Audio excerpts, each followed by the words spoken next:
दीप news मध्ये आपलं हार्दिक स्वागत। आजच्या ठळक घडामोडी। फोंडे येथे ग्रामस्थ मंडळाच्या वतीने शिवजयंती उत्सव उत्साहात। खेड महसूल विभागाकडून छत्रपती शिवाजी महाराज स्व समाधान शिबिर संपन्न। श्री झोलाई देवी मूळ गाव सवणस गावचा शिमगा उत्सव नाविन्यपूर्ण उत्साहात साजरा करण्यात आला। खेडमध्ये उद्या नारी शक्ती सन्मान सोहळा, कर्तृत्ववान महिलांचा आणि राष्ट्रपती पुरस्कार प्राप्त विद्यार्थिनींचा होणार गौरव। सविस्तर वृत्त। शहराजवळील भडगाव फोंडे गावामध्ये तिथीप्रमाणे एक गाव एक जयंती पद्धतीनं शिवजयंती उत्सव शुक्रवार दिनांक 6 मार्च 2026 रोजी ग्रामस्थ मंडळ खोंडे, तमाम शिवप्रेमी आणि आदर्श शाळा भडगाव खोंडे यांच्या सहकार्यानं मोठ्या उत्साहात साजरा करण्यात आला। यावेळी दिवा मुंबई येथील श्री ब्रह्मनाथ ढोल ताशा पथक आणि ओम साईराम बेंजो पथक ही भाविकांची विशेष आकर्षण ठरली। तसेच सांगली येथील हिंदू रत्न शिवव्याख्यात्यांच्या शिवव्याख्यानानं सर्वजण कमालीचे प्रभावित झाले। दिनांक 6 मार्च रोजी पहाटे 5 वाजता रसाळगड येथून सकाळी 9 वाजता भरणे येथील छत्रपती शिवाजी महाराज स्मारकाजवळ शिवज्योतीचं आगमन झालं। सकाळी 9:30 ते 10 भरणे येथे शिवछत्रपती महाराजांच्या स्मारकाचं पूजन करण्यात आलं। सकाळी 10 नंतर शिवज्योत भरणे येथून सकाळी 11 वाजता खोंडे येथे नेण्यात आली। यानंतर सकाळी 11 ते 12 या वेळेत शिवज्योत आणि महाराजांच्या प्रतिमेचं पूजन झालं। सायंकाळी 4 ते 6 या वेळेत वेशभूषा प्रदर्शन झाल्यानंतर पालखी मिरवणुकीचा दिमागदार आणि डोळ्यांचं पारणं फेडणारा सोहळा पार पडला।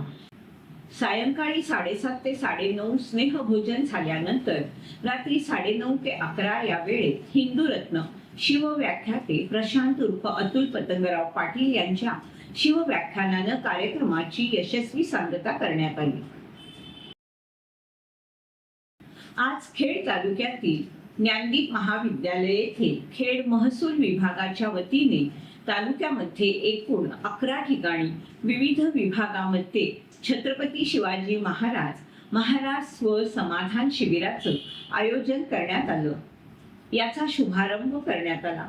या शिबिराला खेडच्या उपविभागीय अधिकारी सौ वैशाली पाटील मॅडम, तहसीलदार सुधीर सोनावणे, जिल्हा परिषद सदस्य रेवती पाटील, जिल्हा परिषद सदस्य जाई आमरे, पंचायत समिती सदस्य पालेकर मॅडम, बोरसगावचे सरपंच विशाल घुसाळकर, ज्ञानदीप संस्था सचिव माधव पेटे, ज्ञानदीप प्राचार्य डॉक्टर उमेश कुमार बागल, महसूल विभागातील सगळे अधिकारी, पंचक्रोशीतील बहुसंख्य ग्रामस्थ यावेळी उपस्थित होते। तो शिबिराच्या दिवशी यायचा आहे। तर मी आपल्या सर्वांच्या माध्यमातून परत एकदा सर्व लोकप्रतिनिधींना असेल किंवा आपल्या नागरिकांना आवाहन करते, आज दिवसभर आपला या महसूल मंडळाचा कॅम्प चालू राहणार आहे। पुढच्या आठवड्यामध्ये सुकुईमध्ये सुद्धा आपला कॅम्प आहे। म्हणजे जरी तुमचं इथं काम नाही झालं तरी पण ते सुकुई मंडळाच्या ठिकाणी सुद्धा आपण करण्याचा प्रयत्न करू।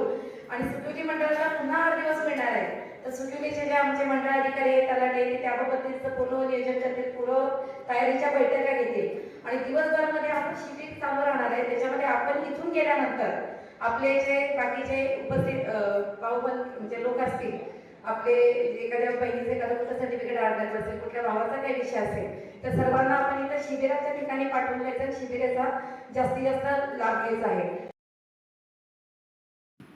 खेड तालुक्यातील सवणस येथील ग्रामस्थांनी या वर्षीचा श्री झोलाई देवीचा शिमगा उत्सव अत्यंत नाविन्यपूर्ण आणि उत्साही वातावरणात साजरा केला। भगवे झेंडे, आकर्षक बॅनर आणि सानेवरील विलोभनीय रोषणाईने संपूर्ण गाव भक्तिमय झालं होतं। उत्सवाचं खास वैशिष्ट्य म्हणजे 2 मार्च रोजी श्री महादापुरी सेवाभावी संस्थेतर्फे प्रथमच आयोजित करण्यात आलेला सांस्कृतिक कार्यक्रम, ज्यामध्ये गावातील महिला आणि मुलांनी आपल्या कलागुणांचं दर्शन घडवलं। 3 मार्च रोजी पहाटे पारंपरिक पद्धतीनं होळी आणि होम दहन झाल्यानंतर संध्याकाळी छत्रपती शिवाजी महाराजांना वंदन करून देवीची पालखी मिरवणूक काढण्यात आली। यावेळी पारंपरिक नऊवारी साडी आणि भगवे पेठे परिधान केलेल्या महिलांनी ढोल ताशांच्या गजरात लेझिम नृत्य सादर केलं। विशेष म्हणजे यावर्षी प्रथमच महिलांनी पालखी नाचवून देवीचा आशीर्वाद घेतला, ज्याने उत्सवात एक वेगळीच ऊर्जा निर्माण झाली। या सोहळ्याचं नेटकं नियोजन मुळगाव ग्रामस्थ, सर्व मानकरी आणि श्री महादापुरी सेवाभावी संस्थेच्या वतीनं करण्यात आलं होतं। कार्यक्रमाचं सूत्रसंचालन आणि लेझिम पथकाचं नेतृत्व नेहा घोल आणि सौ पल्लवी शिरगावकर यांनी प्रभावीपणे केलं। 4 मार्च रोजी पालखीचं घरोघरी आगमन झालं। 8 मार्च रोजी धुळवड साजरी करून पालखी मंदिरात विसवणार आहे। यावर्षी उत्कृष्ट पालखी नाचवण्याचं बक्षीस श्री दीपक मांडके आणि सौ किशोरी घोल यांना देण्यात आलं। खेडचे पोलीस उपविभागीय अधिकारी सनस साहेब यांनी देखील या उत्सवाला भेट देऊन कार्यक्रमाची शोभा वाढवली। गावातील एकीचं दर्शन घडवणाऱ्या या यशस्वी नियोजनाबद्दल सर्वत्र कौतुक होत असून असाच नाविन्यपूर्ण उत्सव दरवर्षी साजरा करण्याचा संकल्प ग्रामस्थांनी केलाय। दिनांक 6/3/2026 रोजी रत्नागिरी पोलीस दलातील श्वान पथकातील विराट या श्वानाचं कर्तव्यावर असताना दुःखद निधन झालं। सुमारे 7 वर्षापासून विराटनं रत्नागिरी पोलीस दलात कार्यरत राहून विविध शोध मोहीम तसेच गुन्हे तपासात उल्लेखनीय आणि उत्कृष्ट कामगिरी बजावून पोलीस दलाचं मोलाची मदत केली होती। त्याच्या या सेवेचा सन्मान म्हणून माननीय पोलीस अधीक्षक श्री नितीन बगाटे आणि अपर पोलीस अधीक्षक बी महामुनी यांच्या हस्ते पुष्पचक्र अर्पण करून त्यांना श्रद्धांजली वाहण्यात आली। तसेच रत्नागिरी पोलीस दलाच्या वतीने विराटला सशस्त्र सलामी देखील देण्यात आली। यावेळी पोलीस अधिकारी, अंमलदार तसेच रत्नागिरी येथील श्वान पथक उपस्थित होतं। श्वान पथकातील इतर श्वानांनी देखील आपल्या सहकारी विराटला सलामी देत भावपूर्ण निरोप दिला।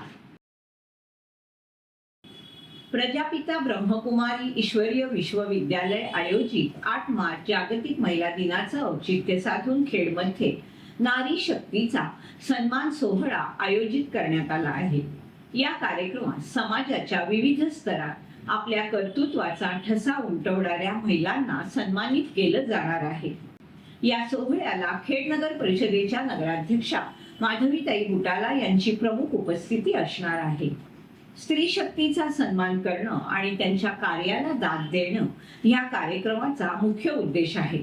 या गौरव सोहळ्यात हेड कॉन्स्टेबल श्रीमती अस्मिता साळवी, महिला कंडक्टर वैष्णवी कदम, आदर्श शिक्षिका श्रीमती अर्चना सागवेकर, श्रीमती अंजली टकले, रबिया जसनाई सामाजिक कार्यकर्त्या यांचा त्यांच्या विशेष सेवेबद्दल गौरव करण्यात येणार आहे।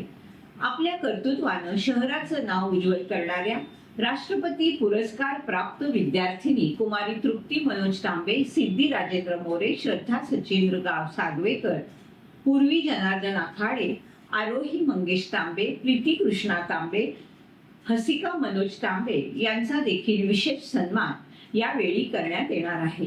महिलांच्या कर्तृत्वाला दाद देण्यासाठी आणि समाजाला प्रेरणा देण्यासाठी आयोजित या सोहळ्याला नागरिकांनी मोठ्या संख्येनं उपस्थित राहावं असं आवाहन प्रजापिता ब्रह्मकुमारी केंद्रातर्फे करण्यात आलंय।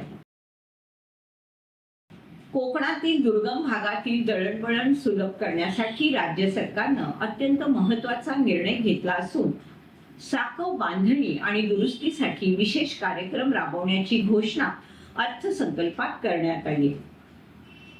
कोकणातील अनेक गावांमध्ये छोटे पूल म्हणजे साकव हीच संपर्काची मुख्य साधनं आहेत, परंतु अनेक वर्षापासून त्यांची दुरावस्था झाली होती।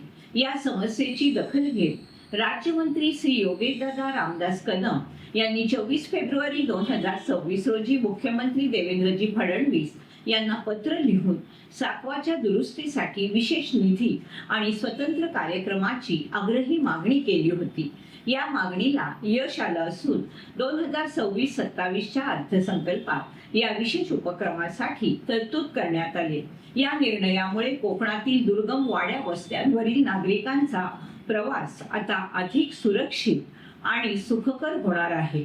मुख्यमंत्री देवेंद्रजी फडणवीस, उपमुख्यमंत्री एकनाथजी शिंदे आणि उपमुख्यमंत्री सुनेत्राताई पवार यांनी या मागणीची तात्काळ दखल घेऊन कोकणच्या ग्रामविकासाला नवी गती दिली आहे। या ऐतिहासिक निर्णयाबद्दल कोकणवासियांच्या वतीने राज्यमंत्री योगेशदादा कदम यांनी सरकारचे मनपूर्वक आभार मानले. दळणवळणाची ही नवी सोय कोकणच्या दुर्गम भागातील शिक्षण, आरोग्य आणि व्यापार यासारख्या क्षेत्रांसाठी वरदान ठरणार असून भविष्यात कोकणच्या विकासाला साकवांची ही जाळी महत्वाची भूमिका बजावणार आहे. शिमगा उत्सवानिमित्त खेड तालुक्यातील सवणस सडेवाडी येथे श्री झोलाई देवीच्या पालखीचं शरण काढणे आणि शिंपणा निमित्तानं रत्नागिरी जिल्हा माजी बांधकाम आणि आरोग्य सभापती तसेच दयाळ जिल्हा परिषद गटाचे सदस्य अरुण उर्फ अण्णा कदम आणि सौभाग्यवती सौ अनिता अण्णा कदम यांनी मनोभावे दर्शन घेतलं. तसेच उपस्थित ग्रामस्थांजवळ संवाद साधून समस्त ग्रामस्थांना शिमगा उत्सव सणाच्या शुभेच्छा दिल्या. या कार्यक्रम प्रसंगी दयाळ गण पंचायत समिती सदस्य शमिका सूर्यकांत महादे, भैरवली गण पंचायत समिती सदस्य निसार सुर्वे, अंकिताताई कदम, यशवंत जाधव, ॲडव्होकेट श्री साईराज खेडेकर, सूर्यकांत महादे, भिकू जाधव, दत्तात्रेय जाखल, दिनेश पाष्टे तसेच सर्व आजी माजी पदाधिकारी, कार्यकर्ते, ग्रामस्थ मंडळ, प्रगती महिला मंडळ, मुंबई युवा मंडळ मोठ्या प्रमाणात उपस्थित होते. ग्रामस्थांसमवेत उत्सवाचा आनंद घेऊन ग्रामस्थांच्या सुख, समृद्धी आणि प्रगतीसाठी ग्रामदेवतेला प्रार्थना करण्यात आली. शिमगा उत्सवानिमित्त खेड तालुक्यातील भडगाव शेवरवाडी विठ्ठल रखमाई मंदिर येथे ग्रामदैवत श्री खेडजाई रेडजाई जातमाता देवीच्या पालखीचं रत्नागिरी जिल्हा माजी बांधकाम आरोग्य सभापती तसेच दयाळ जिल्हा परिषद गटाचे सदस्य श्री अरुण उर्फ अण्णा कदम आणि सौ अनिताताई अरुण कदम यांनी मनोभावे दर्शन घेतलं. यावेळी त्यांनी ग्रामस्थांशी संवाद साधून ग्रामस्थांना शिमगा उत्सवाच्या शुभेच्छा दिल्या. या कार्यक्रमाच्या वेळी अंकिताताई कदम, ॲडव्होकेट साईराज खेडेकर, दिनेश पाष्टे तसेच सर्व आजी माजी पदाधिकारी, कार्यकर्ते, ग्रामस्थ, महिला मंडळ आणि युवा सेना मोठ्या संख्येने उपस्थित होते. याचबरोबर वेळ झाली इथेच थांबायची. आपण पाहत राहा आपली लाडकी वाहिनी दीपवाहिनी.